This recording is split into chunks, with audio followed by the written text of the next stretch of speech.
चलो तो स्टार्ट कर रहे हैं हम अब यहाँ से जो 3 मार्क्स के क्वेश्चन हैं यहाँ से।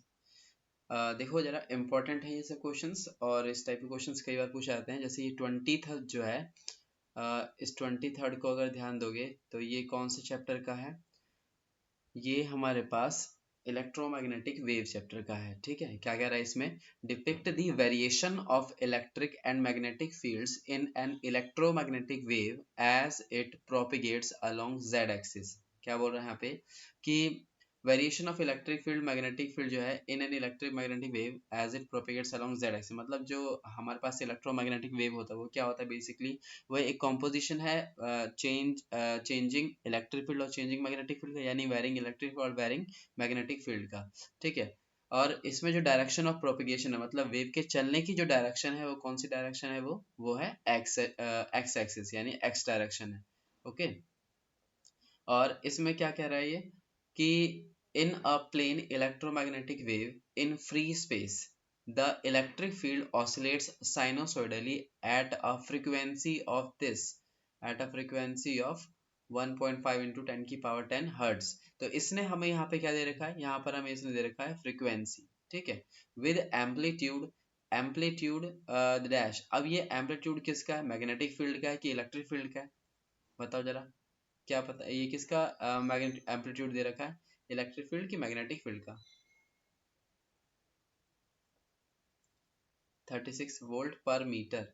बताओ मैग्नेटिक फील्ड का। इलेक्ट्रिक फील्ड का। हाँ इलेक्ट्रिक फील्ड, क्योंकि मैग्नेटिक फील्ड की यूनिट में क्या आएगा? टेस्ला आएगा, और इलेक्ट्रिक फील्ड में वोल्ट पर मीटर ऐसे में दिखेगा। ठीक है, तो ये इलेक्ट्रिक फील्ड यानी कि इसने हमें यहाँ पर ई नॉट की वैल्यू दे रखी है। ई नॉट कितना है? ये है 36 वोल्ट पर मीटर। ठीक है, और जो हमारे पास फ्रीक्वेंसी है वो भी हमें मालूम है। Frequency is 1.5 into 10 hertz. ठीक है, क्या क्या पूछा है इसने? तो पहले वाले पार्ट में इसने पूछा है the wavelength of the wave. हमें क्या बतानी है? वेवलेंथ क्या होगी वेव की, यानी हमें लैम्डा की वैल्यू बतानी है। ओके, और दूसरे वाले पार्ट में क्या पूछा इसने कि the amplitude of the associated magnetic field. Amplitude of the magnetic field मतलब हमें बी नॉट की वैल्यू बतानी है। तो यहाँ पर हम कौन सा फॉर्मूला यूज करेंगे? तो देखो ध्यान से, सबसे पहले यहाँ पर ई नॉट पता है, फ्रीक्वेंसी न्यू पता है हमें, है ना? लैम्डा निकालना है। लैम्डा कैसे निकालोगे? कोई फॉर्मूला ध्यान में है? बताओ, जिसमें लैम्डा फ्रीक्वेंसी ऐसा कुछ रिलेशन था, ऐसा फॉर्मूला है हमारे पास? Lambda is equal to speed of light upon में फ्रीक्वेंसी। यस, ये वाला। लैम्डा, हाँ lambda is equal to C by nu, है ना? अब इसमें स्पीड ऑफ लाइट हमें मालूम है, फ्रीक्वेंसी से दे ही रखा है, तो हम बड़ी आसानी से लैम्डा को कैलकुलेट कर सकते हैं। तो यहाँ पर जो हमारे पास सी है यानी स्पीड ऑफ लाइट, ये क्या है? ये है 3 इंटू 10⁸ मीटर पर सेकेंड। ठीक है, और फ्रीक्वेंसी क्या है हमारे पास? फ्रीक्वेंसी है यहाँ पर 1.5 इंटू 10⁻11 हर्ट्ज। अब क्या करना है? बस डिवाइड कर देना है इसको। तो यहाँ पर मैंने क्या करा, पॉइंट हटाया, 10 आ गया यहाँ पे, और ये 3 5 15, 5 दूनी 10, 2 बार में ये चला गया। ठीक है, और 10⁸8 10⁻11 कितना बच जाएगा? तो ये 10⁻3। ठीक है, 3, और ये ऊपर जाएगा तो ये आ जाएगा हमारे पास 2 इंटू 10⁻³ ठीक है, यूनिट क्या आएगी इसकी? मीटर। तो ये हमारा आंसर आ गया। क्या? लैम्डा जो है वेवलेंथ यानी कि वो है 2 इंटू 10⁻³ मीटर। या फिर इसको हम ऐसे भी बोल सकते हैं, मिलीमीटर, जैसे हम मिली के लिए यूज करते हैं 10⁻3, तो इसको तो बोल सकते हैं हम क्या यहाँ पर 2 mm। ठीक है, तो ये हमारा आंसर है। तो लैम्डा की वैल्यू हमने फाइंड कर लिया। अच्छा, अब बताओ ये मैग्नेटिक फील्ड बी नॉट कैसे निकालोगे? एम्पलीट्यूड ऑफ मैग्नेटिक फील्ड ये कैसे फाइंड करोगे? इसका भी कोई फॉर्मूला ध्यान में है? इसका हमने फॉर्मूला पढ़ा था इलेक्ट्रोमैग्नेटिक वेव में, जिसमें बी नॉट और ई नॉट के बीच का रिलेशन था। क्या? कि कभी भी हमें अगर इलेक्ट्रिक फील्ड चाहिए होता है, ठीक है, तो सीधे मैग्नेटिक फील्ड में हम सी से मल्टीप्लाई कर देते हैं। ठीक है, या ऐसे बोल सकती हो कि अगर हम इलेक्ट्रिक फील्ड और मैग्नेटिक फील्ड का जब रेशियो लेते हैं, ठीक है, यानी amplitude of electric field and amplitude of magnetic field का जो रेशियो आता है वो कांस्टेंट आता है, कांस्टेंट वैल्यू आता है, वो किसकी वैल्यू होती है, वो स्पीड ऑफ लाइट की इक्वल होती है। तो ये एक इंपॉर्टेंट सा रिलेशन है जो कि हमने उस चैप्टर में पढ़ा था। तो क्या करना है हमें, हमें ई नॉट तो दे ही रखा है, बी नॉट निकालना है, सी को भेज देंगे डिवाइड में। तो ये सिंपल सा क्वेश्चन हमारे पास B naught is equal to क्या आ जाएगा, ई नॉट अपॉन में सी। अब तुम्हें ई नॉट की वैल्यू पता है और तुम्हें सी भी पता है, तो इसको आसानी से कैलकुलेट कर सकते हैं। तो हमारे पास ई नॉट कितना है, 36 है, और C is the speed of light कितनी होती है, 3 इंटू 10⁸ 8 मीटर पर सेकेंड। तो इसको सिंपली काट लेंगे, तो ये आ जाएगा हमारे पास 12 इंटू 10⁻⁻⁻8। ठीक है, यूनिट क्या आ जाएगी इसकी, यूनिट आ जाएगी टेस्ला। ठीक है, तो ये हमारा आंसर है। देखो इसमें हमें इतने ज्यादा कैलकुलेशन, लंबी चौड़ी कैलकुलेशन करने की जरूरत नहीं पड़ी, आसानी से सिंपल से ये आ गए। ठीक है, तो कैलकुलेशन ज्यादातर ये थोड़े आसान से आते हैं। ठीक है, तो ये हमारे पास बी नॉट की भी वैल्यू आ गई और ये हमारे पास लैम्डा की वैल्यू भी आ गई। ठीक है, अच्छा अब हम नेक्स्ट क्वेश्चन देखते हैं। ठीक है, अच्छा एक बार इसका आंसर चेक कर लेते हैं। यही हमारे पास आ रहा है क्या, 23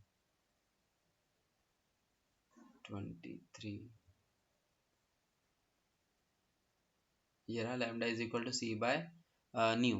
ठीक है, तो वही हमारे पास आ रहा है यहाँ पर। ठीक है, हमने एम में बदला है यहाँ पर 0.02 मीटर। ठीक है, वही हम डिवाइड कर देंगे तो वो आ जाएगी वैल्यू।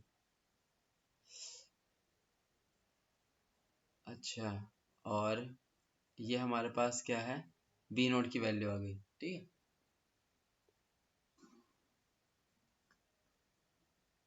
देखो अब नेक्स्ट क्वेश्चन हमारे पास उसमें क्या कह रहा है, right the 3 postulates of Bohr model. यहाँ पर क्या बोल रहा है, सेकेंड,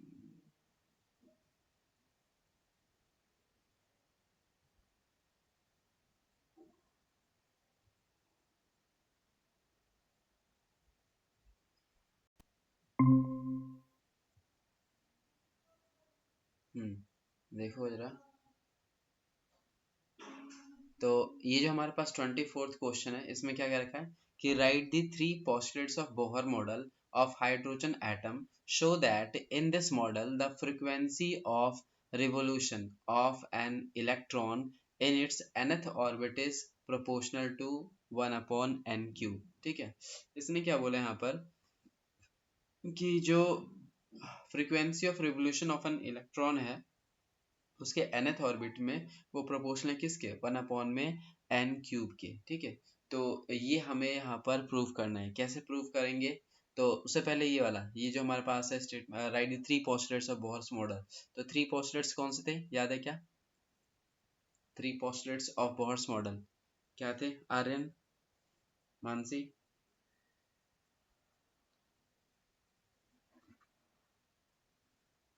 एक तो भैया ये था, जो हमारा जो इलेक्ट्रॉन है वो हम्म न्यूक्लियस के अराउंड घूमेगा, हम्म घूमता है। हम्म और वो तो जनरल में ऐसे था ना, 3 मेन पोस्टुलेट्स उसने बोहर्स ने दिए थे, क्या कि जो इलेक्ट्रॉन्स है ना, वो न्यूक्लियस के चारों तरफ एक स्टेशनरी ऑर्बिट में रिवॉल्व कर रहा है या नॉन रेडिएटिंग ऑर्बिट में रिवॉल्व कर रहा है, और उस दौरान वो क्या करता है, एनर्जी को रिलीज नहीं करता। तो हमने ये पढ़ा था क्या, अकॉर्डिंग टू बोहर्स पोस्टुलेट्स कि electrons are revolving in the stationary or non-radiating orbits and while revolving in those orbits they do not radiate energy। जब वो उस स्टेशनरी या नॉन रेडिएटिंग ऑर्बिट में रिवॉल्व कर रहे होते हैं तो एनर्जी को रिलीज नहीं करते थे। ये हमारा क्या था, पहला पोस्टुलेट था। ठीक है, दूसरा पोस्टुलेट क्या था,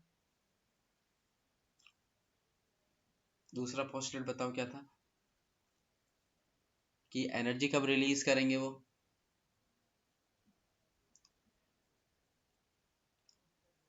तो याद करो, दूसरा पोस्टुलेट कहता है कि एनर्जी तब रिलीज या एब्जॉर्ब करते हैं जब वो ऑर्बिट्स को चेंज करते हैं। ठीक है, तो ये हमने पढ़ा था कि अगर इलेक्ट्रॉन्स हायर ऑर्बिट से लोअर ऑर्बिट में जाएंगे, अब देखो हायर से लोअर में जा रहे हैं तो हायर में उसके पास पहले से ज्यादा एनर्जी है, अगर लोअर ऑर्बिट में जाएंगे तो वहां पर उसको एनर्जी कम चाहिए है ना, तो वो क्या करता है, एनर्जी को रिलीज कर देता है।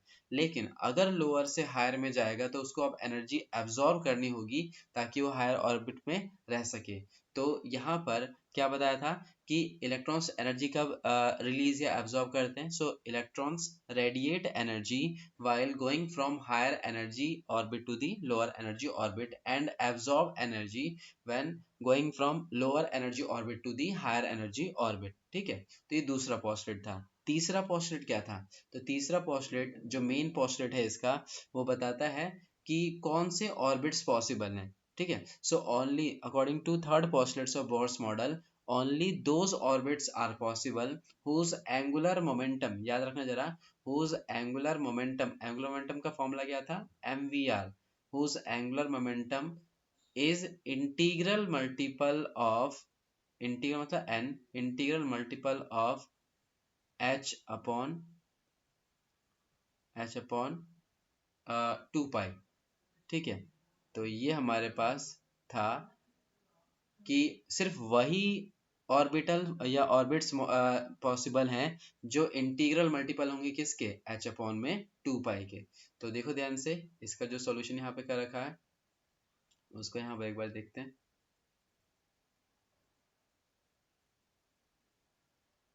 हाँ, तो ये दे रखा है हमारे पास क्या, देखो,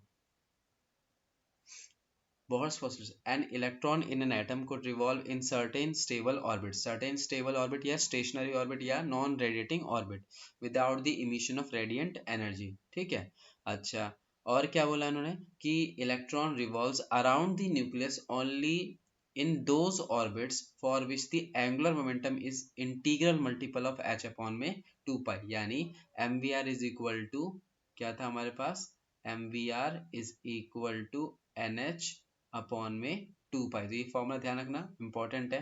ठीक है, अच्छा, तीसरा क्या है कि an electron might make a transition from one of its specified non radiating orbit to the another lower energy when it does so a photon is emitted having energy equal to the energy difference between the initial and final states। The frequency of emitted photon is then given by h nu is equal to ei minus में ef। तो इसका मतलब समझो जरा, ये थोड़ा सा language उसने डिफिकल्ट सा यूज करा, तुम चाहो तो वैसे बोल सकते हो कि when electrons changes the orbit, ठीक है, देन इट रेडिएट और एब्जॉर्ब एनर्जी। जब भी ऑर्बिट को चेंज या चेंज करेगा तो वो एब्जॉर्ब या फिर रिलीज करेगा। ठीक है, यानी मान लो अगर वो हायर से लोअर में जा रहा है तो क्या करेगा? एनर्जी को रिलीज कर, एनर्जी को रिलीज किस फॉर्म में करता है? लाइट की फॉर्म में करता है, यानी फोटोन्स की फॉर्म में करता है। हमने पढ़ा था ना कि light is a packet of energy, जिसको हम फोटोन बोलते हैं। तो क्या करता है, जब भी वो हायर से लोअर में जाएगा तो वो एनर्जी को रिलीज करेगा, है ना? किस में रिलीज करता है? तो लाइट की फॉर्म में, लाइट की फॉर्म मतलब फोटोन्स की फॉर्म में रिलीज करता है। और वहीं पर ही अगर लोअर से हायर में जाएगा तो क्या करेगा? वो लाइट या एनर्जी को एब्जॉर्ब करेगा। ठीक है, तो एब्जॉर्ब करे तभी लोअर से वो हायर में जा सकता है। तो इसका मतलब क्या है कि वो जब यहाँ पर ऑर्बिट्स को चेंज करता है उस दौरान, तो उस दौरान क्या होता है कि एनर्जी निकलती है ना? किसके टर्म में? मतलब यहाँ पर लाइट के फॉर्म में जो है वो एनर्जी रिलीज होती है ना? तो उस एनर्जी को हम E is equal to h nu जानते हैं, तो इसलिए यहाँ पर ऐसा फॉर्मूला हम बना सकते हैं क्या, कि जो एनर्जी होगा E, है ना, उसको हम एच न्यू लिख सकते हैं। तो h nu is equal to E i minus में ई एफ। ठीक है, यानी ये इनिशियल स्टेट वाली एनर्जी, ये फाइनल स्टेट वाली एनर्जी, तो उसका ये डिफरेंस होता है। तो ये तुम अपनी लैंग्वेज में भी बना के लिख सकते हो। तो तीनों पोस्टुलेट यहाँ पर ये हम इम्पोर्टेंट है। ठीक है, तो यहाँ पर ध्यान में काफी बार पूछा गया बोहर्स पोस्टुलेट। ठीक है, अच्छा, अब इसी में ही एक और हमारे पास पार्ट था। क्या पूछा था उसने? क्या था कि showing that the frequency of revolution of an electron in the nth orbit is directly proportional to the 1 upon में n का क्यूब। ये क्यूब होगा यहाँ पर, वो यहाँ ऊपर से लिख रखा है, नीचे गलत लिखा है, ये n का क्यूब है। ओके, अब देखो ध्यान से समझना।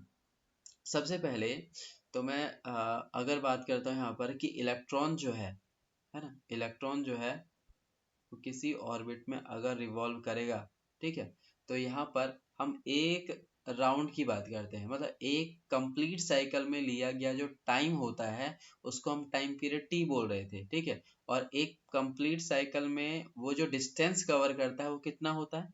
वो डिस्टेंस होता है यहाँ पर 2 पाई आर। ठीक है, ये क्या हमारे पास ये डिस्टेंस है। तो देखो डिस्टेंस हमारे पास क्या है 2πr, टाइम पीरियड क्या है t, और उसकी जो वेलोसिटी है वो वेलोसिटी हम बोल देते हैं v। तो डिस्टेंस में टाइम में वेलोसिटी में एक रिलेशन होता है। कौन सा रिलेशन होता है? तो distance is equal to velocity into में टाइम, ये हमने पढ़ा है। अब ये मैं क्यों बता रहा हूँ? ये इसलिए बता रहा हूँ क्योंकि हमें बताना है एक्सप्रेशन किसके लिए, फ्रीक्वेंसी के लिए। किसके टर्म में? nth ऑर्बिट के टर्म में। अब फ्रीक्वेंसी कैसे मिलेगा? तो हम जानते हैं टाइम पीरियड का रिलेशन होता है फ्रीक्वेंसी के साथ। क्या होता है रिलेशन? तो याद करो जरा। डिस्टेंस तो हम ये वाला यूज करेंगे, जो इलेक्ट्रॉन डिस्टेंस कवर कर रहा है वो कितना है एक साइकिल के अंदर 2πr। तो ये हमने लिखा है 2πr, ठीक है, इज इक्वल टू वेलोसिटी, यहाँ पे हम v ही रखेंगे, और t is the time period. लेकिन टाइम पीरियड को हम फ्रीक्वेंसी के टर्म में लिखना चाहते हैं। क्यों? क्योंकि हमें फ्रीक्वेंसी के लिए एक्सप्रेशन चाहिए। तो फ्रीक्वेंसी को क्या लिख सकते हो? फ्रीक्वेंसी को हम time period t is equal to क्या होता है, time period t is equal to होता है 1/न्यू। तो मैं यहाँ पर इस t की जगह पे क्या लिख दूंगा 1/न्यू। ध्यान रखना ये मेरा फ्रीक्वेंसी है, ये मेरा वेलोसिटी है। वेलोसिटी को मैं ऐसे थोड़ा करके दिखा रहा हूँ, और ये फ्रीक्वेंसी है, ठीक है। अब क्या करना है, बस फ्रीक्वेंसी को उठा के इधर भेज दो, ये पूरे टर्म को उठा के इधर भेज दो, तो ये आ जाएगा फ्रीक्वेंसी इज इक्वल टू में वेलोसिटी अपॉन में 2πr, ये आ जाएगा। अब यहाँ पर थोड़ा सा ध्यान दोगे तो हमने पढ़ा था कि nth ऑर्बिट का रिलेशन रेडियस के साथ और वेलोसिटी के साथ क्या क्या होता है। तो याद करो जरा, यहाँ पर इसको मैं इक्वेशन फर्स्ट नाम दे देता हूँ। और हमने पढ़ा था ना कि वेलोसिटी और nth ऑर्बिट का रिलेशन क्या था, याद है क्या? हमने ये एटम न्यूक्लियर चैप्टर में पढ़ा था कि रेडियस का nth ऑर्बिट के साथ क्या रिलेशन था, डायरेक्टली प्रोपोर्शनल था या इनवर्सली प्रोपोर्शनल था कि क्या था, याद है? nth ऑर्बिट यानी n का रिलेशन क्या था r के साथ? Directly proportional. डायरेक्टली प्रोपोर्शनल किसके? एन स्क्वायर के, है ना। याद होगा कि जो रेडियस ऑफ nth ऑर्बिट होता है वो डायरेक्टली प्रोपोर्शनल होता है किसके? एन स्क्वायर के। अच्छा, तो ये हमें मालूम है। अच्छा, अब बताओ वेलोसिटी के साथ क्या था?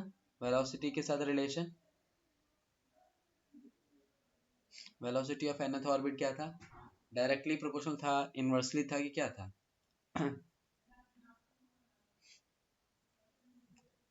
वेलोसिटी के इनवर्सली प्रोपोर्शनल था, याद होगा 1/m के, ठीक है।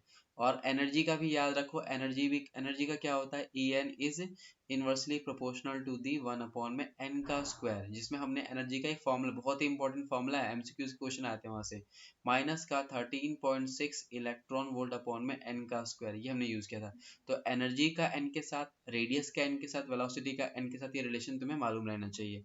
तो क्योंकि यहाँ पर हमें वेलोसिटी और रेडियस वाले टर्म की जरूरत है, क्योंकि हमें यहाँ पर फ्रीक्वेंसी किसकी निकालनी है? nth ऑर्बिट की। तो यहाँ पर मैं ऐसे लिख दूं क्या, कि frequency of nth orbit is equal to velocity of nth orbit upon में 2π रेडियस ऑफ nth ऑर्बिट। तो vn की जगह क्या रख सकते हैं? vn की जगह हम 1/n रख सकते हैं, और rn की जगह n का स्क्वायर रख सकते हैं। डायरेक्टली प्रोपोर्शनल लगा रहे हैं यहाँ पे, तो कांस्टेंट के लिए भी तुम यहाँ डायरेक्टली प्रोपोर्शनल लगा सकते हो, ठीक है। तो यहाँ पर देखा जाए तो क्या लिख सकते हैं, मैं ये जो कांस्टेंट ही तो है यहाँ पे 2π, तो चाहो तो डायरेक्ट ये लिख सकते हो, frequency is directly proportional to velocity vn upon में रेडियस rn। तो देखो ये किसके इक्वल आएगा, बताओ जरा। तो ये जो हमारे पास फ्रीक्वेंसी ऑफ nth ऑर्बिट है वो डायरेक्टली प्रश्न हो जाएगा वेलोसिटी के, क्या था ये? वेलोसिटी के इनवर्सली, तो यहाँ पे क्या आ जाएगा 1/n आ जाएगा, ठीक है। और रेडियस नीचे है, रेडियस के डायरेक्टली प्रोपोर्शनल, तो यहाँ पे क्या आ जाएगा 1/n का स्क्वायर, समझ रहे हो? रेडियस नीचे है ना, तो ये n का स्क्वायर आया। और यहाँ वेलोसिटी ऊपर था, तो वो तो इनवर्सली प्रोपोर्शनल, तो 1/n। अब ये n का स्क्वायर n से मल्टीप्लाई हो जाएगा, तो आ गया हमारा आंसर जो हमें चाहिए था, कि ये जो है, यहाँ पर लिख देता हूँ मैं,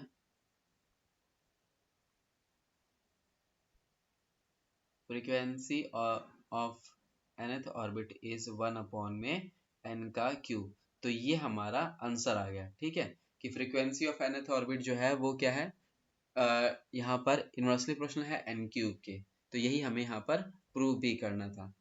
तो तुम चाहो तो ऐसे भी प्रूव कर सकते हो, या फिर जो सिंपल तरीके से हमने ये प्रूव करा है वैसे भी कर सकते हो। इसने यहाँ पे फॉर्मूला लिखा है, अगर फॉर्मूला तुम्हें याद है तो वैसे भी लिख सकते हो, वरना डायरेक्टली ये बस तुम्हें पता रहे कि इनवर्सली प्रोपोर्शनल होता है, ये डायरेक्टली प्रोपोर्शनल होता है, तो भी तुम यहाँ पे कर सकते हो, जैसे कि यहाँ पे दिखा रखा है, इसमें देखो फॉर्मूला भी लिखा है। तुम चाहो तो डायरेक्ट ये रिलेशन यूज कर रहे हो, कर लो, और इसका यूज कर लो, और इन दोनों को उठा करके क्या करा हमने, ये वाला जो रिलेशन था ना, जो अभी हमने बनाया था यहाँ पर, उसमें पुट कर दिया। ठीक है, तो ये भी तरीका आसान है, सिंपल सा है, और ये हमारा आंसर आ गया। ठीक है, कि frequency of n orbit is inversely proportional to n का क्यूब। कोई डाउट तो नहीं इसके अंदर? समझ आ गया? आर्यन, मानसी, हाँ भैया। आ गया? कोई डाउट तो नहीं ना? देखो,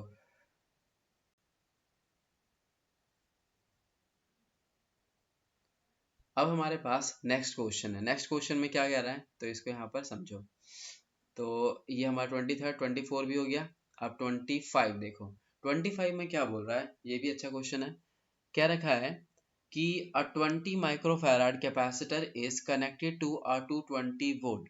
ठीक है, हमें यहाँ पर क्या है, 20 माइक्रोफैराड, ये क्या चीज गिवन है, ये हमारा कैपेसिटेंस गिवन है सी। ठीक है, और ये क्या दे रखा है, is connected to a 220 volt. हमें जो सप्लाई वोल्टेज है यहाँ पर, वो हमें दे रखा है। हम यहाँ पे सप्लाई वोल्टेज ईएमएफ को ई से डिनोट कर रहे हैं, और 125 बाई पाई हर्ट्ज ये फ्रीक्वेंसी हमें गिवन है, फ्रीक्वेंसी यानी कि न्यू हमें गिवन है। पहले वाले पार्ट में क्या बोला है, find the capacitative reactance and the peak value of current in the circuit.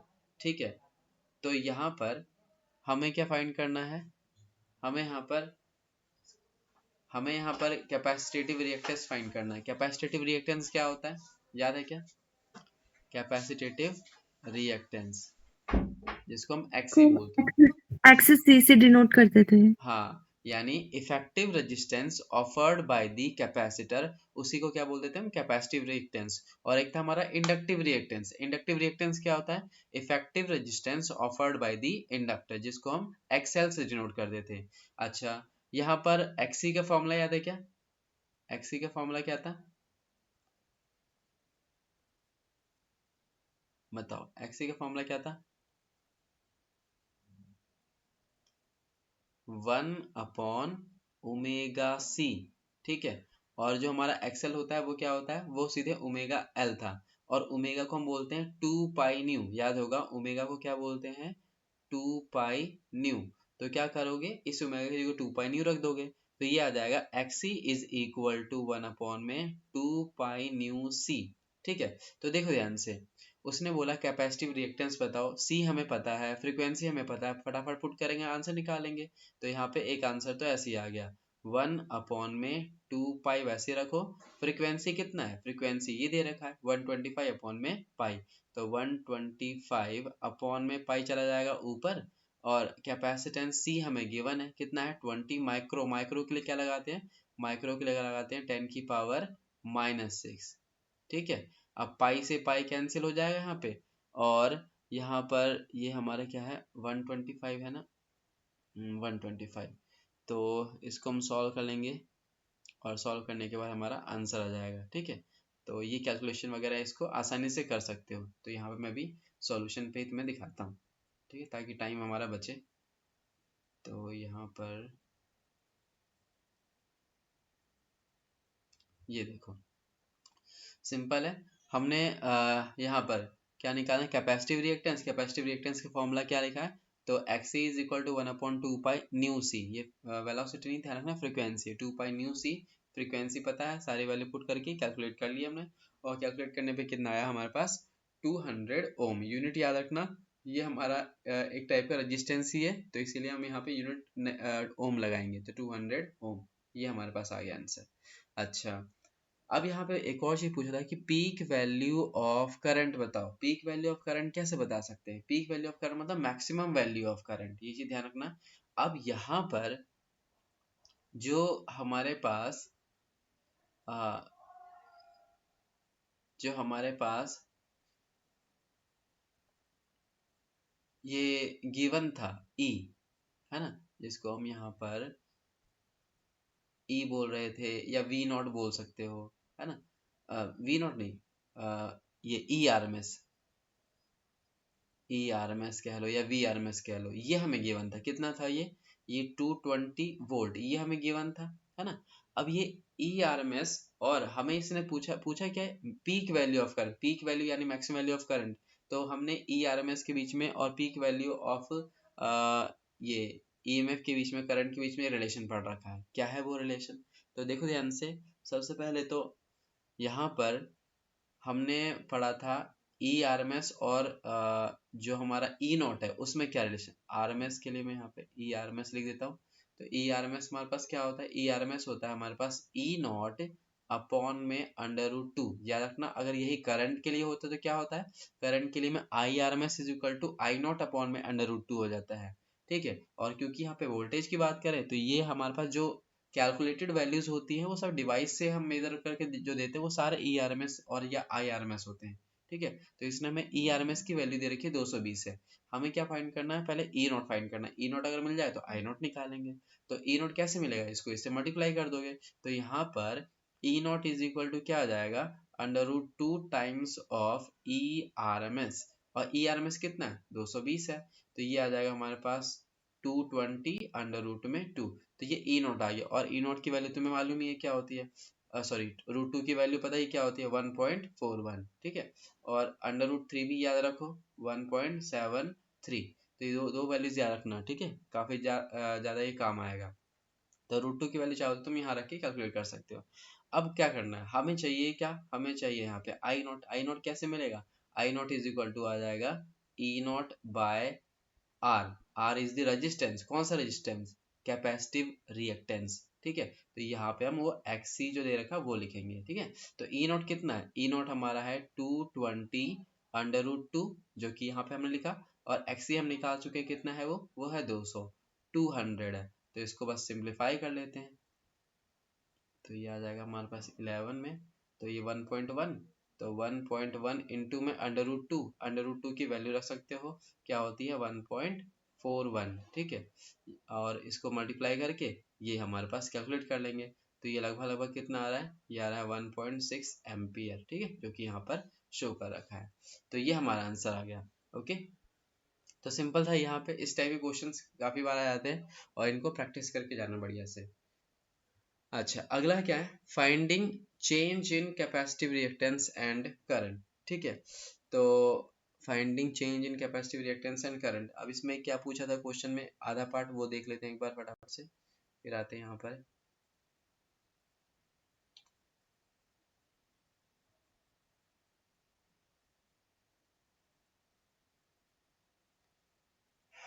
तो इसमें हम्म,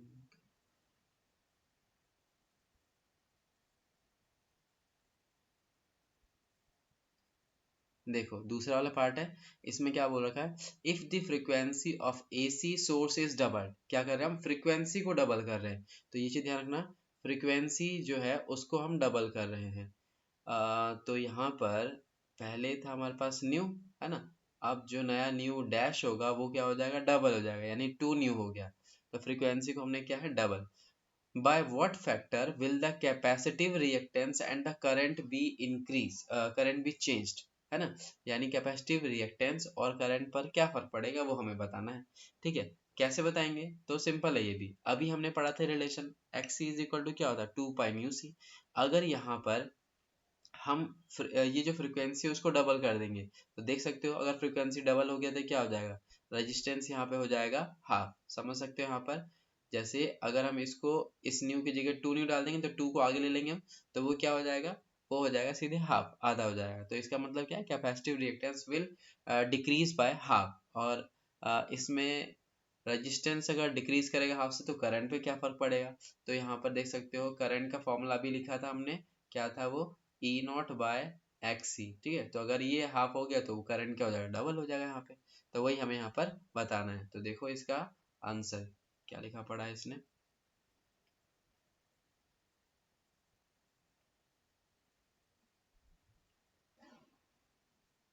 ये देखो XC बिकम्स हाफ। XC क्या हो गया था, हाफ हो गया था, क्योंकि फ्रीक्वेंसी डबल कर दिया हमने तो वही हाफ हो गया, और करंट क्या हो जाएगा, डबल हो गया। सिंपल है, तो इसमें कोई डाउट तो नहीं। नहीं भैया। ठीक है, चलो फिर अगला क्वेश्चन बढ़ते हैं। तो नेक्स्ट क्वेश्चन उसमें देखो,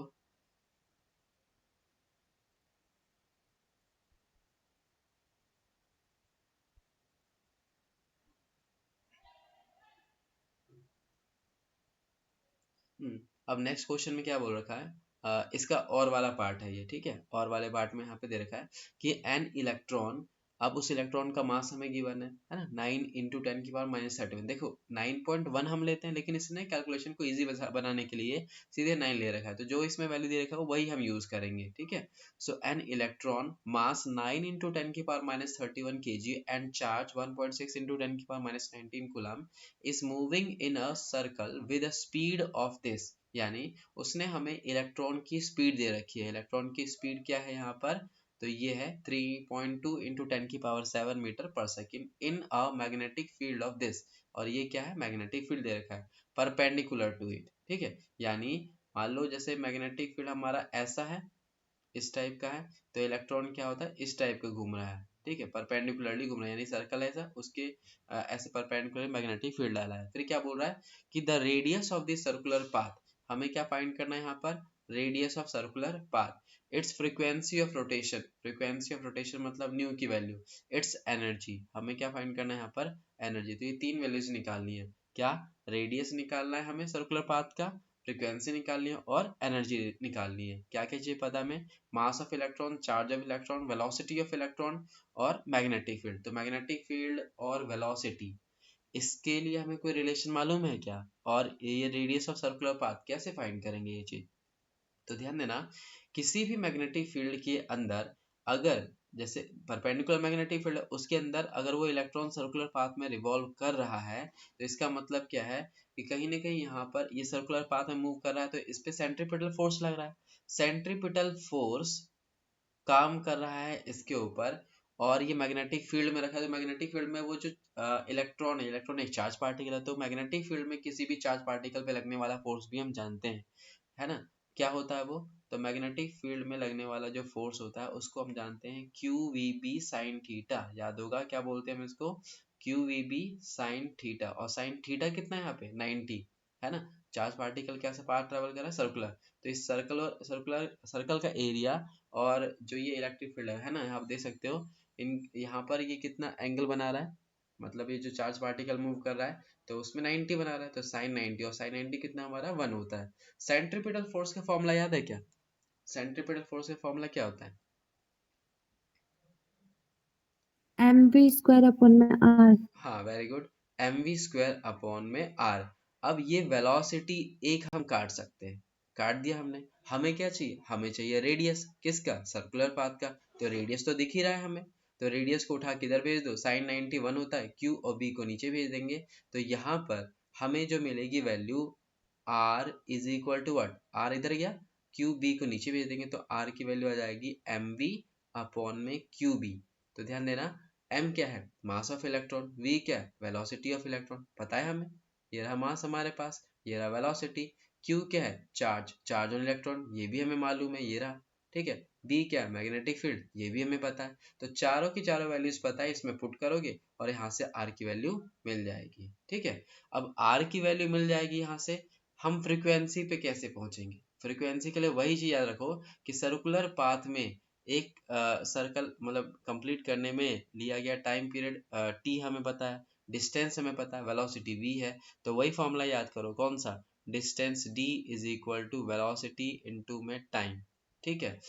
अब यहाँ पर डिस्टेंस कितना होगा, तो एक पूरा सर्कुलर पाथ ट्रेवल करने में जो लिया गया डिस्टेंस होता है वो कितना होता है, वो होता है 2πr, और वेलोसिटी, वेलोसिटी v रखेंगे, हमें यहाँ पे क्या चाहिए, फ्रीक्वेंसी चाहिए, फ्रीक्वेंसी कैसे मिलेगा, तो हमें पता है टाइम पीरियड फ्रीक्वेंसी में relation, time period T is equal to क्या होता है 1/न्यू, तो 1/न्यू, न्यू को हम ऐसे शो कर रहे हैं, तो हो गया बस, फ्रीक्वेंसी को इधर भेज दो, इसको इसके नीचे भेज दो, तो यहाँ पे फ्रीक्वेंसी इज इक्वल टू क्या आ जाएगा, वेलोसिटी अपॉन में 2πr, वेलोसिटी पता है हमें, r यहाँ से अभी हम निकाल लेंगे, पुट कर देंगे वैल्यूज को, और बस पुट करके दूसरा भी आंसर आ जाएगा, तो ये भी हम निकाल सकते हैं, ठीक है।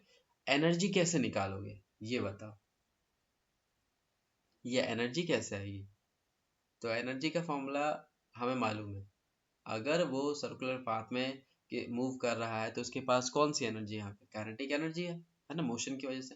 तो हाफ एम वी स्क्वायर, तो तुम यहाँ पे मास पता ही है, वी वेलोसिटी तुम्हें मालूम ही है, तो पुट करके इसको हम फाइंड कर सकते हैं। तो यहाँ पर तीनों ही हम यहाँ पर निकाल सकते हैं। तो अब इसका सोल्यूशन एक बार देख लेते हैं फटाफट से।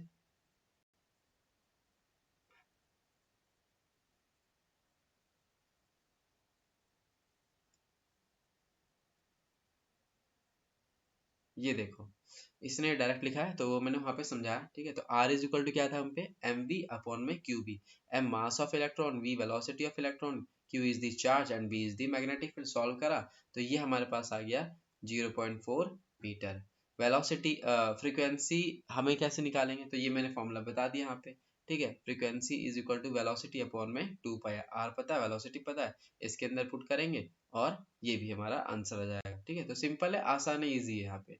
और एनर्जी का फॉर्मूला बताइए, E energy E is equal to क्या होगा, half M V square. Mass बताइए तुम्हें इलेक्ट्रॉन का, वेलोसिटी दे ही रखा उसने, तो उसको सॉल्व करके ये एनर्जी भी आ गई। तो देखो 3 मार्क्स में कितने सही क्वेश्चन दे रखे हैं, ठीक है। कोई डाउट तो नहीं इसके अंदर?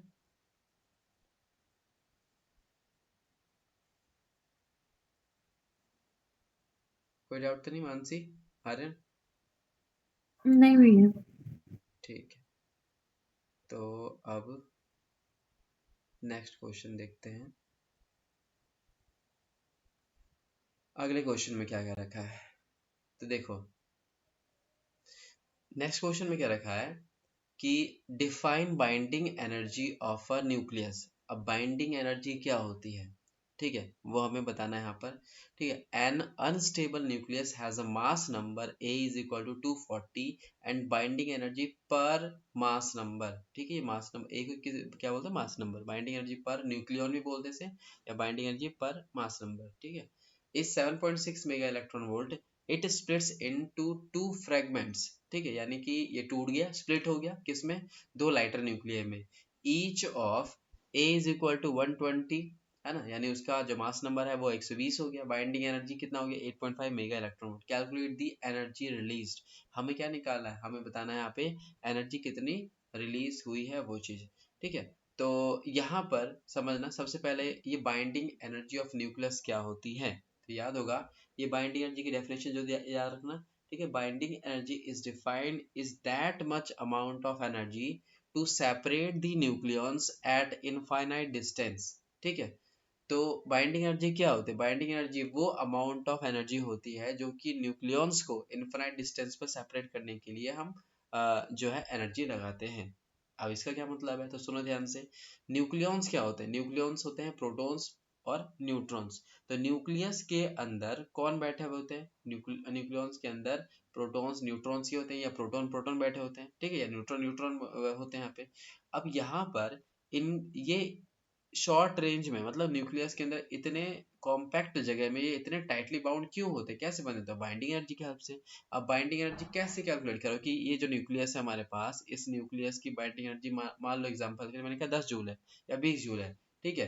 तो यहाँ पे हम कैसे डिसाइड कर रहे हैं, तो हम इसको तोड़ने के लिए एनर्जी लगाएंगे। हम इसको एनर्जी मान लो देते हैं 1 जूल की, ये नहीं टूटता है, 2 जूल की नहीं टूटता है, 3 4 5 6 ऐसे करते करते हमने देखा जैसे ही 10 जूल की एनर्जी देते हैं ना, तो ये टूट गया मतलब प्रोटॉन और न्यूट्रॉन, या न्यूट्रॉन न्यूट्रॉन या प्रोटॉन प्रोटॉन अलग हो गए, ठीक है। अलग हो जाने मतलब मान लो कुछ सेंटीमीटर भी अगर अलग होते तो ये उनके लिए इनफाइनाइट होता है, क्यों, क्योंकि यहाँ पे न्यूक्लियस के बीच में डिस्टेंस 10⁻⁻15 में होता है, फर्मी लेवल की बात करते हैं हम।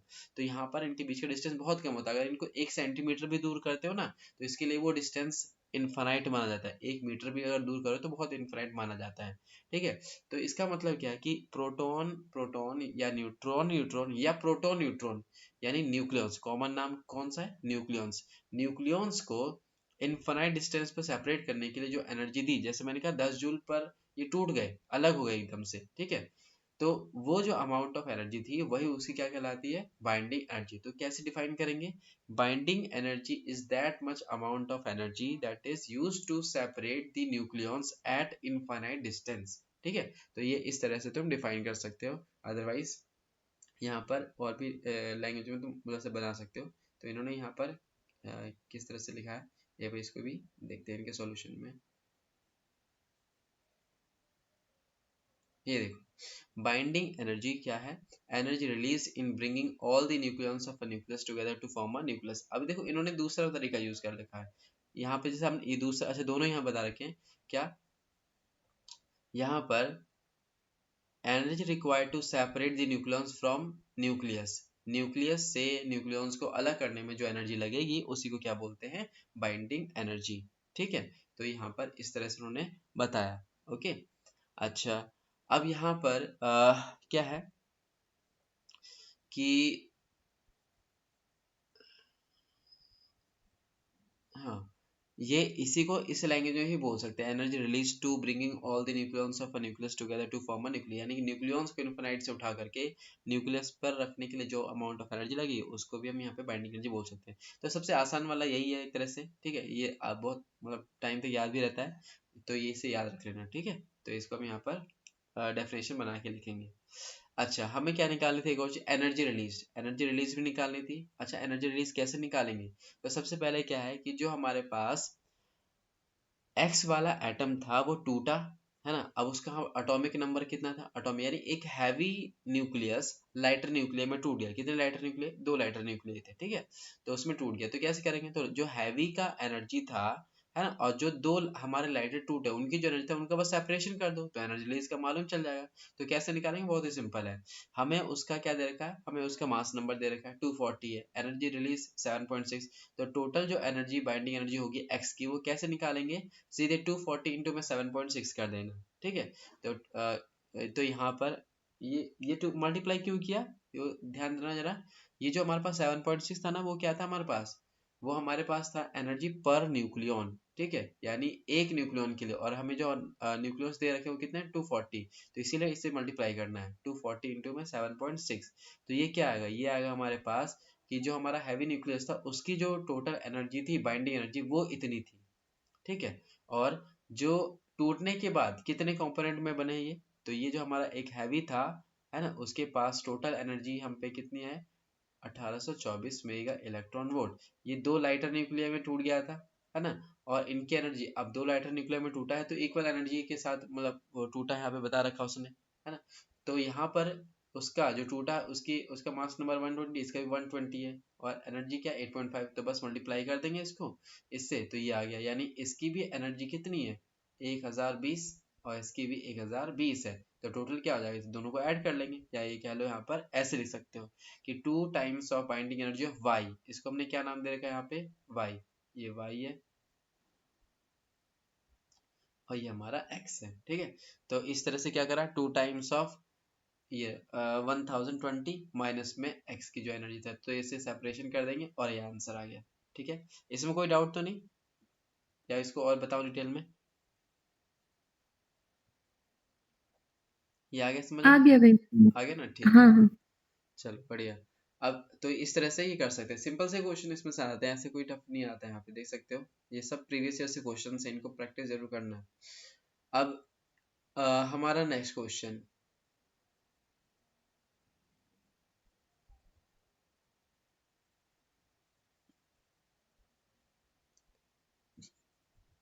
देखो, अगला क्वेश्चन क्या क्या रखा है यहाँ पे। देखो नेक्स्ट क्वेश्चन में यहाँ पे क्या रखा है कि define the term drift velocity of electrons in a current carrying conductor. सबसे पहले क्या बताना है हमें? सबसे पहले हमें यहाँ पर डेफिनेशन देनी है ड्रिफ्ट वेलोसिटी की। क्या होता है ड्रिफ्ट वेलोसिटी? तो हमें मालूम है ड्रिफ्ट वेलोसिटी क्या है। Drift velocity is that velocity of electrons with which they get drifted towards the positive terminal of the battery in electric field। ठीक है, जब भी किसी बैटरी को अगर हम कनेक्ट करते हैं सर्किट के अंदर, तो वो बैटरी जो इलेक्ट्रिक फील्ड लगाएगा उसकी वजह से इलेक्ट्रॉन्स मूव करते हैं किधर?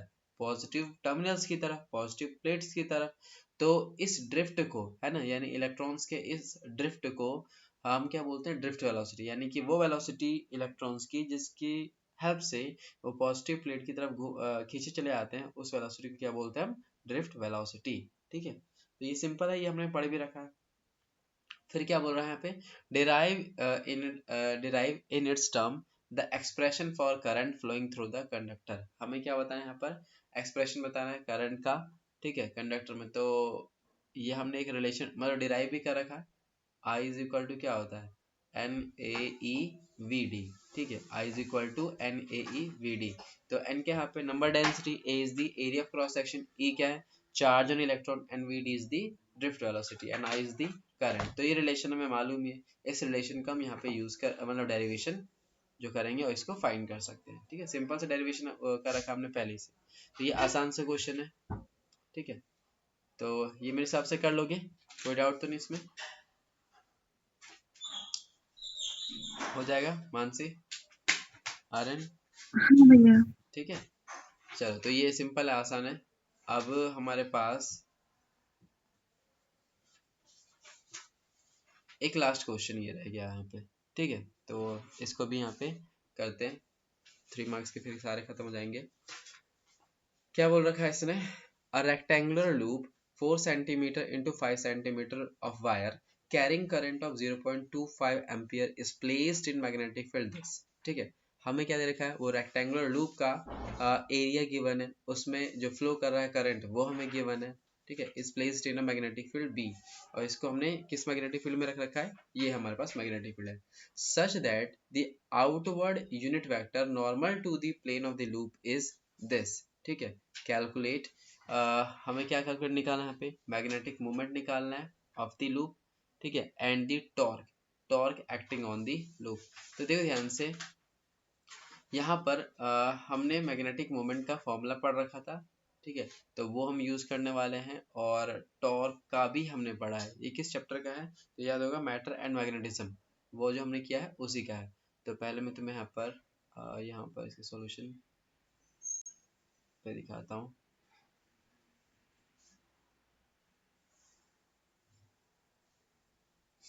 हाँ, ये देखो,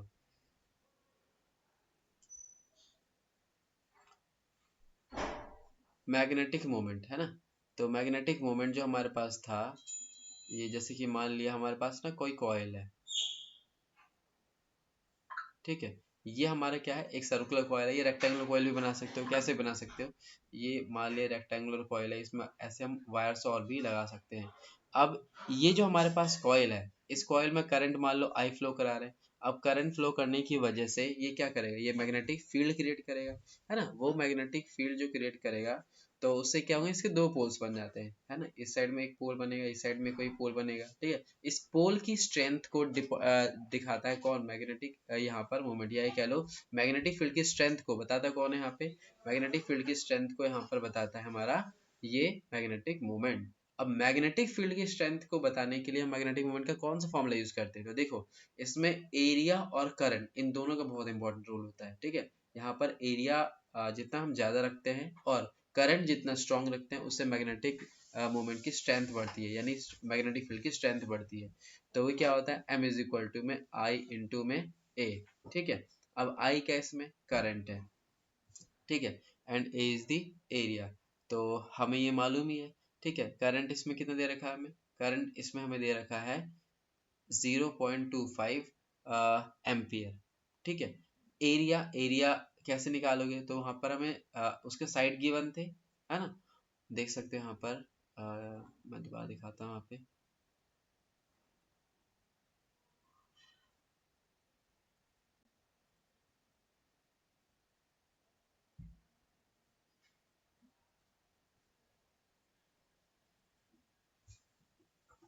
ये रहा, ठीक है। यहाँ पे देखो ध्यान से समझना, ये 4 सेंटीमीटर 5 सेंटीमीटर, ये एल और बी मान सकते हो, तो ये सेंटीमीटर में है, इस चीज का ध्यान रखना, इसको मीटर में कन्वर्ट करना पड़ेगा, ओके। तो अगर यहाँ पर हम एरिया ले लेते हैं, तो ये हमारे पास कितना हो जाएगा, ये तो करंट हो गया, करंट ये हमें गिवन है, ये हमारा एरिया, और ये हमारा क्या मैग्नेटिक फील्ड है, ठीक है। तो देखो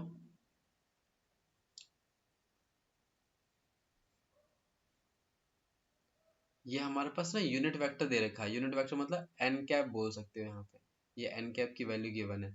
एरिया वेक्टर को कैसे लिखोगे, ये हमारे पास क्या है, ये लेंथ, ये विड्थ, तो इसको हम एक्स एक्सिस के अलोंग बोल सकते हैं, तो इसको मैं ऐसे लिख दूं क्या, 4 इंटू में 10 raised to power, सेंटीमीटर को मीटर में बदलेंगे तो क्या लिखेंगे, 4 इंटू 10⁻⁻², आई कैप एक्स के अलोंग मान लेते हैं, और यहाँ पर एक सेकेंड रुको, पहले यहाँ पर एरिया डिनोट करके दिखाना पड़ेगा।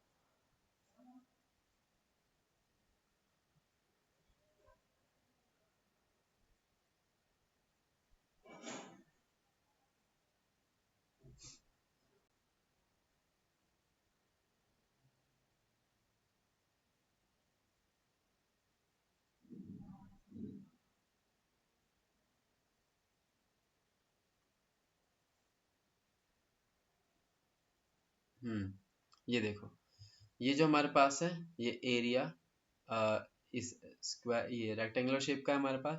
तो एरिया क्या हो जाएगा, सीधे एल इंटू बी। तो एल हमारे पास क्या था 4 और बी हमारा 5। एक के लिए लगाएंगे हम सेंटीमीटर में था तो मीटर के लिए 10⁻²। एक और दूसरा है हमारे पास, उसके लिए क्या आ जाएगा, फिर से 10⁻², कितना हो जाएगा 10⁻⁻4। तो डायरेक्टली मैं यहाँ पे ये यूज करूंगा 4 × 5 × 10⁻⁴। तो ध्यान रखना जरा, एरिया हम ये ले सकते हैं और करंट हमें गिवन ही है, तो ये इसने क्या करा है, एरिया ले रखा है और करंट ये हमारा यूनिट वेक्टर है। ठीक है, यानी इसमें वेक्टर साइन को हटा करके मैग्नीट्यूड ले लिया एरिया का, और यहाँ पे साथ में लग जाता है यहाँ पे डायरेक्शन को बताने के लिए एन कैप। तो ये ध्यान देना जरा, ये हमारे पास एन कैप गिवन है 0.8 I माइनस 0.6 J। ठीक है, तो यहाँ पर हम इसको क्या करेंगे, इसको सिंप्लीफाई कर लेंगे, मल्टीप्लाई करेंगे और आंसर आ जाएगा।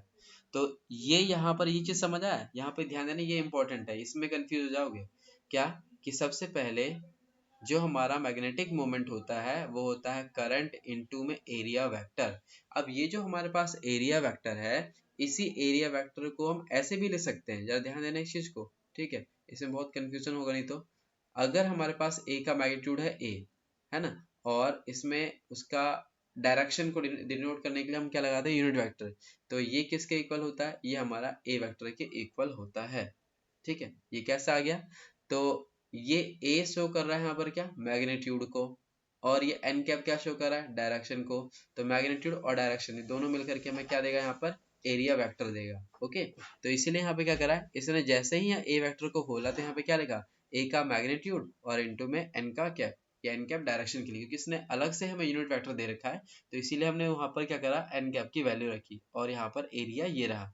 तो बस क्या करना है, इसको मल्टीप्लाई कर दो, इससे मल्टीप्लाई करके आई और जे के टर्म में ही हमारा आंसर आएगा। ठीक है, इसमें कोई डाउट तो नहीं, या इसको और मैं ऐसे डिटेल में बता सकता हूँ, समझ आया ये चीज। भैया एक बार फिर से बता दो। दोबारा देख लो जरा, यहाँ पर सबसे पहले ना यूनिट वेक्टर का हमें फॉर्मूला मालूम होना चाहिए। जैसे कोई भी हमारे पास वेक्टर होता है ना, मान लिया हमारे पास क्या है, कोई ए वेक्टर है ना, और ए वेक्टर है और उसका मैग्नीट्यूड क्या होगा, उसका मैग्नीट्यूड हम दिखाते हैं मॉड लगा करके। और अगर मैं तुमसे कहूँ कि मुझे यहाँ पर इसका यूनिट वेक्टर बताओ, यूनिट वेक्टर को चाहो तो तुम ए कैप से डिनोट कर सकते हो, या फिर एन कैप से भी डिनोट कर सकते हो। इसने एन कैप लिया है, तुम चाहो तो ए कैप भी रख सकते हो। अब ये जो यूनिट वेक्टर होता है इसका फॉर्मूला क्या होता है, यूनिट वेक्टर का फॉर्मूला होता है ए वेक्टर अपॉन में ए का मैग्नीट्यूड। ठीक है, ये होता है ए वेक्टर अपॉन में ए का मैग्नीट्यूड। अब इसको इससे मल्टीप्लाई कर दो, इसको इससे मल्टीप्लाई करेंगे तो क्या आ जाएगा, ये आ जाएगा A vector is equal to magnitude of A into में ए कैप, ये आ गया। अब ए कैप को इसने एन कैप से दिखा रखा है, तो तुम यहाँ पर क्या करोगे, ए वेक्टर इज इक्वल टू ए का मैग्नीट्यूड इनटू में क्या लगा लेंगे हम यहाँ पर, एन कैप लगा। अब एन कैप कितना है, एन कैप ये रही वैल्यू। ठीक है, देख सकते हैं यहाँ पर जो हमारे पास ये वाला टर्म है, ये क्या है, ये हमारा एन कैप है, या ये कह लो ये हमारे पास ए कैप है। ठीक है, और ये क्या है, ये हमारा मैग्नीट्यूड है, मैग्नीट्यूड मतलब एरिया का मैग्नीट्यूड, ये पूरी वैल्यू मैग्नीट्यूड गिवन दे दी है। तो यहाँ पर ये गिवन है, ये वाला टर्म, और ये एन कैप क्या है, ये वाला टर्म, और ये क्या है, ये हमारा करंट है। तो बस इनको मल्टीप्लाई करा और ये आंसर आ गया। तो ये कैसा है, यहाँ से बन के आया है। ठीक है, आया समझ आ?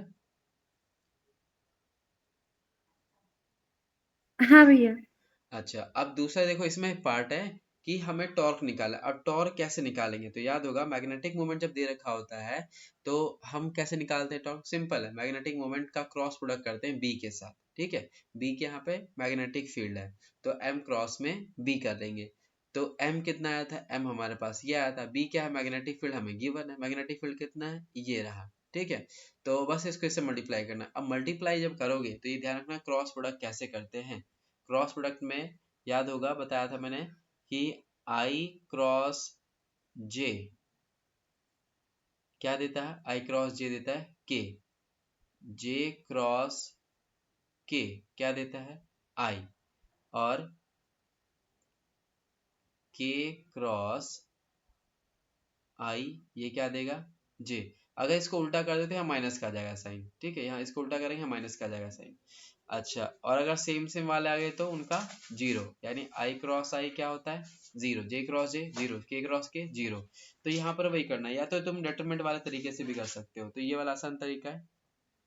कैसे करेंगे, तो देखो इसको पहले इससे मल्टीप्लाई करेंगे, 0.8 को 0.2, तो आई क्रॉस जे क्या देगा के, तो ये देखो 8 दूनी 16, तो ये आ गया 0.16 के।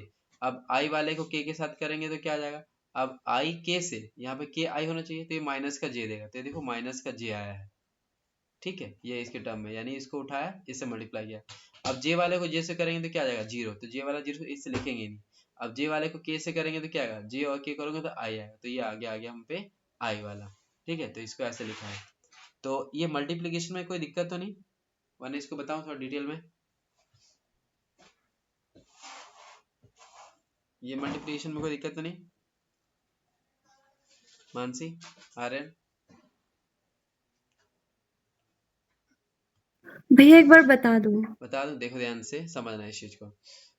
सबसे पहले क्या है कि क्रॉस प्रोडक्ट जब भी हम करते हैं तो ये चीज ध्यान रखते हैं, क्या, जो ये मैंने वैल्यूज बताई है, सेम सेम का क्रॉस प्रोडक्ट जीरो होता है, और अगर डिफरेंट हुए तो आई का जे के साथ करेंगे के आता है, जे का के साथ करेंगे तो आई आता है, और के का आई के साथ करते हैं तो जे आता है। कैसे, इसमें एक साइकिल चलती है इस टाइप की,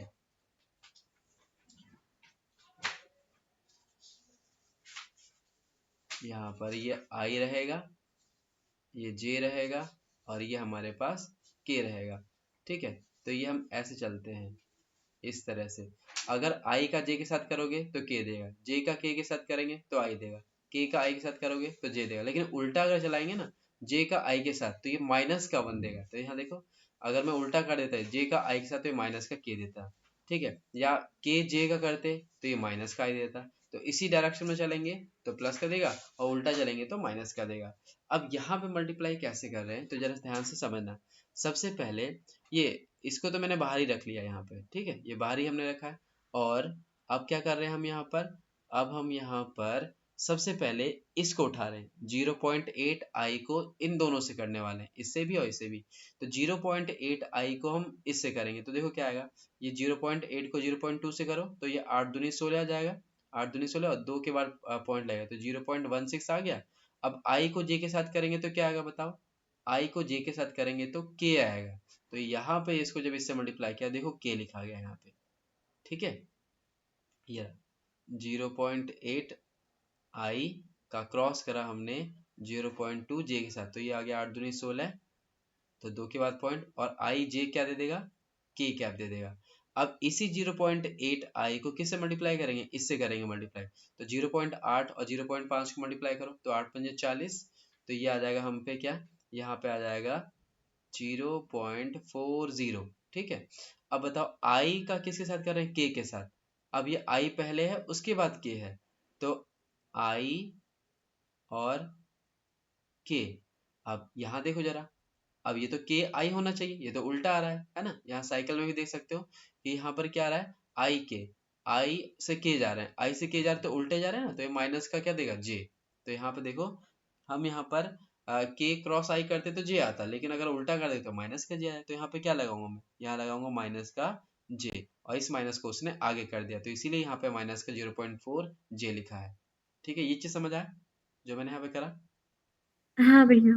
अब देखो, तो इसका इन दोनों के साथ हो गया, अब इसको उठाएंगे, इसको उठा के इसके साथ करेंगे तो ये कितना आ जाएगा, ये देखो माइनस पहले से है, तो 0.6 को 0.2 से करो मल्टीप्लाई, तो ये आ जाएगा माइनस का 6 दूनी 12, तो 0.12।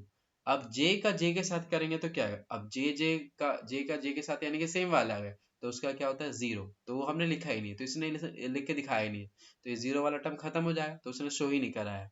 अब ये 0.6 को करेंगे इसके साथ 0.5 के साथ, तो देखो जरा 0.6 को 0.5 से करो तो 6 पंजे 30, तो ये क्या आ जाएगा, माइनस का 0.30। अब देखो यहाँ पर j का k के साथ, j और k, तो j का k के साथ करते हैं तो क्या आता है, i, तो ये आ जाएगा यहाँ पर i। तो देखो ध्यान से, यही आया ना हम पे 0.3 i। ठीक है, इसमें पीछे वाले जीरो को नहीं लिखा है लेकिन जरूरत नहीं है, तो यहाँ पे i, तो ये हमारा बन गया आंसर, तो यही हमारा फाइनल आंसर आ गया। ठीक है, कोई डाउट तो नहीं इसमें, आ गया समझ, समझ आ गया मानसी? भैया लास्ट में क्या किया था, जे को आई के साथ? हाँ, ये जो हमारे पास है ना, ये j को ये k के साथ, ये देखो जीरो अच्छा पॉइंट, हाँ ठीक हाँ है। ठीक है, जे को k से किया ना हमने तो i आ गया, तो ये i लिख दिया, तो ये वाला खत्म, ये तीनों बचे हम पे, ये तीनों को हमने लिख दिया, तो ये हमारा आंसर आ गया।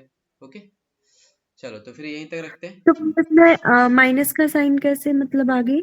ये माइनस साइन, ये माइनस इसी के लिए, इसी के आ गए ना, ये देखो माइनस का 0 0.6 की वजह से वो हाँ माइनस में, ठीक है। ठीक है, चलो ओके।